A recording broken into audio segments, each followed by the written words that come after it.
Un vrai médium, ça se fait pas payer. J'aimerais prendre quelques minutes pour t'emmener avec moi dans un voyage à travers l'histoire pour retrouver ce qu'on a peut-être un petit peu oublié. Depuis la nuit des temps, dans toutes les civilisations, il existe des personnes qui sont capables d'entrer en lien avec l'invisible. On les appelle les chamans, les oracles, les druides ou les prophètes.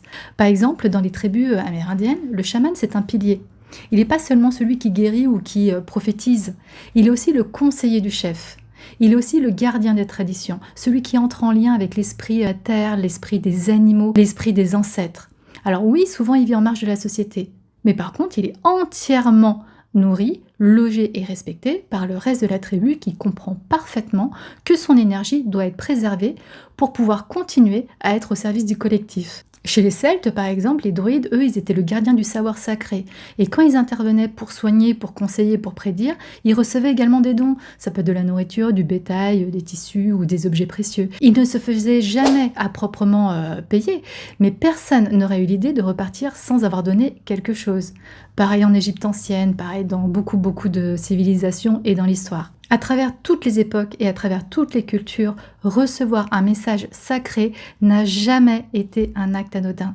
Jamais il ne serait venu à l'idée de quelqu'un de demander un soin, une prédiction ou un conseil spirituel sans donner en retour. Alors c'est vrai qu'aujourd'hui on vit dans un monde où on consomme beaucoup, on consomme rapidement. On vient chercher des réponses, des signes, des guidances. Mais on oublie parfois la dimension sacrée de ce que l'on reçoit. Beaucoup de personnes attendent un message profond, capable de changer une vie. Et pourtant, ces mêmes personnes trouvent anormal de payer pour ça. Comme si recevoir un éclairage spirituel était devenu un dû. Comme si le sacré devait être gratuit, comme s'il n'avait pas de valeur réelle. Si on avait pleinement conscience du sacré que l'on reçoit, si chacun ressentait vraiment la beauté, la profondeur, l'importance de ce lien entre les mondes, jamais il ne serait gêné de donner un retour. Alors oui, aujourd'hui, l'argent est devenu un outil d'échange, là où avant on apportait des fruits, du bétail ou des tissus. Mais l'esprit reste le même. Ce n'est pas le médium que l'on paie, c'est l'échange sacré que l'on honore. Fixer un tarif, c'est pas vendre un don, c'est simplement maintenir un équilibre qui est juste.